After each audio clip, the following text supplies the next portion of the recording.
अस्सलाम वालेकुम। Artificial intelligence में आज हम डिस्कस करेंगे हायरार्किकल क्लस्टरिंग। इससे पिछली वीडियो में मैंने आपके साथ के मीन क्लस्टरिंग के बारे में सारा डिस्कस किया था। अगर आपने वो वीडियो नहीं देखी तो आप उसको भी देख सकते हैं ताकि आपका जो एल्गोरिथम्स है वो आपका जो सारे हैं वो क्लियर हो सकें। तो आज हम डिस्कस करते हैं हायरार्किकल क्लस्टरिंग में। हमारे पास हायरार्किकल क्लस्टरिंग जो होता है वो अनसुपरवाइज्ड एल्गोरिथम में आ जाता है, जिसमें हमारे पास डाटा जो होता है वो हमने ग्रुप्स या क्लस्टर में डिवाइड करना होता है बिना पहले से हमारे पास जो लेबल्स होते हैं ना उनको दिए हुए बगैर। मतलब कि हमारे पास इसमें भी लेबल्स नहीं दिए गए होते कि हमारे पास जो आउटपुट है वो किस तरह का आएगा। ये एल्गोरिथम हमारे पास जो है वो तब यूज़फुल होता है जब हमें पता नहीं होता कि हमारे पास डाटा के अंदर या डाटा सेट के अंदर कितने क्लस्टर बनने चाहिए। ठीक है, उसमें तो हमें पता होता है कि हमने अपनी कैटेगरीज को देख के हमने बताना होता है कि जैसे मैंने आपको उसका बताया था कि मीन में अंदर हमने बताना होता है कि हमारे पास कितने क्लस्टर बनेंगे इसके अंदर। उसके हम कैटेगरीज को देख लेते थे उसकी इनपुट के बेस पे, लेकिन हमें इसमें पता नहीं चलता कि हमारे पास कितने इसके अंदर क्लस्टर बनेंगे। तो हम क्या करेंगे, फिर इसके लिए हम यूज़ करते हैं हायरार्किकल क्लस्टरिंग को। इसमें हमारे पास दो चीज़ें आ जाती हैं। एक हमारे पास आ जाती हैं एग्लोमेट्री, जिसमें हम क्या करते हैं बॉटम से अप तक हमारे पास जो क्लस्टरिंग बनती है ना वो हमारे पास जाती है बॉटम से अप तक। ठीक है, ये जो है वो सबसे कॉमन जो टाइप है वो यूज़ होने वाली होती है। इसमें हर डाटा सेट को हम पहले से ना अपना इंडिविजुअल जो क्लस्टर होता है ना उसको हम समझते हैं। ठीक है, फिर ग्रेजुअली जो नियरेस्ट उनके क्लस्टर होते हैं ना उनको हम मर्ज करते रहते हैं, और फिर ये प्रोसेस चलता रहता है जब तक हमारे पास एंड पे सारे जो एक दूसरे क्लस्टर ना वो मिल ना जाए। ठीक है, ये मैं आपको आगे फर्दर एग्जाम्पल्स में सॉल्व करके भी बताता हूँ। फिर हमारे पास एक इसकी कैटेगरी में आ जाती है डिविसिव, जिसमें हम क्या करते हैं टॉप से डाउन तक हम अपने क्लस्टर को लेके आते हैं। हमारे पास मतलब कि मर्ज फॉर्म में हमारे पास सारी जो एक इनपुट्स होती हैं उसको हम क्या करते हैं डिवाइड्स करते हैं, और फिर नेक्स्ट में हमारे पास आते आते उसकी जो सारी क्लस्टरिंग है ना वो हो जाती है, मतलब कि वो अलग अलग क्लस्टर में डिवाइड हो जाते हैं। फिर अगर हम इसमें डिस्टेंस की या इसका जो फार्मूला हम यूज़ करते हैं वो देखें तो इसमें हम यूक्लिडियन डिस्टेंस को भी यूज़ कर सकते हैं और मैनहट्टन डिस्टेंस को भी यूज़ करते हैं। मतलब मोस्टली हमारे पास जो होता है वो यही वाला फार्मूला यूज़ होता है। नेक्स्ट हमारे पास एक कंसेप्ट आता है जिसको हम कहते हैं डेंड्रोग्राम, जो हमारे पास इस जो क्लस्टरिंग का जो मेथड है इसमें हम यूज़ करते हैं। ये हमारे पास एक ट्री लाइक डायग्राम होता है जिसमें हम देखते हैं कि हमने क्लस्टर को किस तरह एक दूसरे के साथ मर्ज करना है। ठीक है, डेंडोग्राम जो है हमारे पास ये हेल्प करता है कि हमने किस तरह डिसाइड करना होता है कि कितने जो क्लस्टर्स हैं ना वो हम सूटेबली बना सकते हैं। जैसे मैंने एक जहाँ पर एक नीचे एग्जांपल लिया है जिसमें हमने देखा कि हमारे पास ये इनपुट्स दिए गए हैं। ठीक है, और हमने क्या करना है इनकी जो डिस्टेंस होगा ना उसको फाइंड करते हुए हमने इसकी क्या करनी है क्लस्टरिंग करनी है। हम पहले देखेंगे कि हमारे पास ये जो आपस में इनपुट्स पड़े हुए हैं उनकी आपस में क्या डिस्टेंस, किसका कम है किसका भी ज़्यादा। अगर हम 2 और 1 को देखेंगे तो हमारे पास इसका जो डिस्टेंस आता है वो आ जाता है 1, और इसका हमारे पास जो डिस्टेंस है वो आ जाता है समझ लें 2। ठीक है, मतलब कि इसमें जो डिफरेंस है तो हम क्या करेंगे जो इसकी जो वैल्यू है ना, ठीक है, ये जो एक क्लस्टर है इसको हम एक कैटेगरी में काट लेंगे और जो दूसरा है हमारे पास वो एक कैटेगरी में हो जाएगा। ठीक है, तो नेक्स्ट हमारे पास इससे फर्दर अगर हम करेंगे तो इससे हमारे पास ये सारा एक कैटेगरी में आ जाएगा।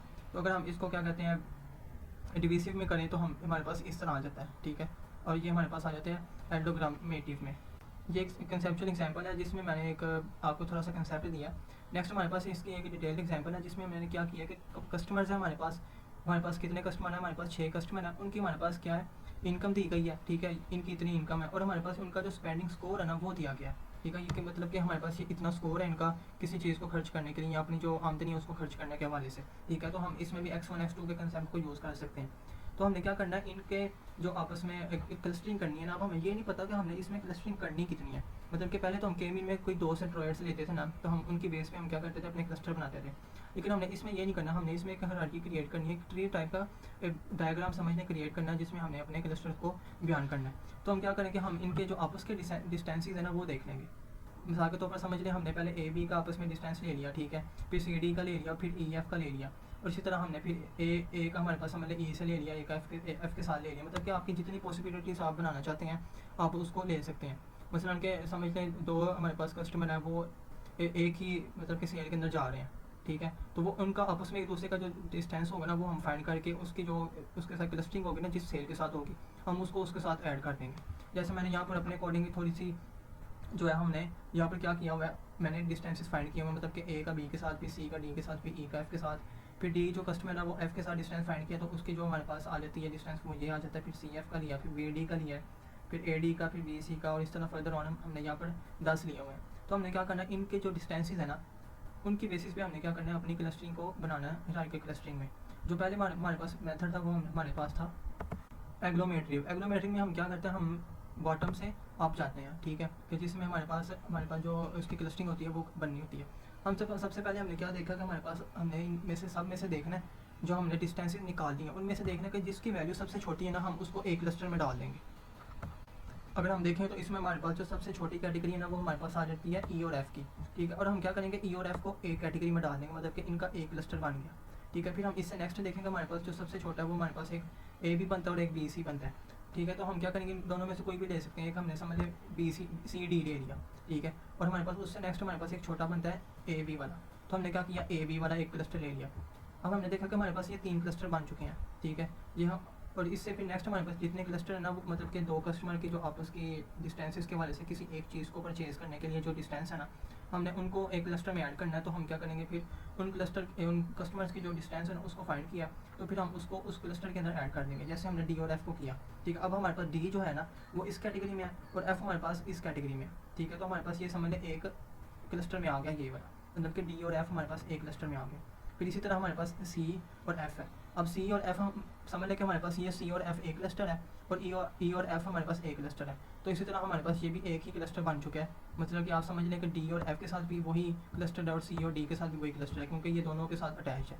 फिर हमने नेक्स्ट देखा हमारे पास बी और डी है।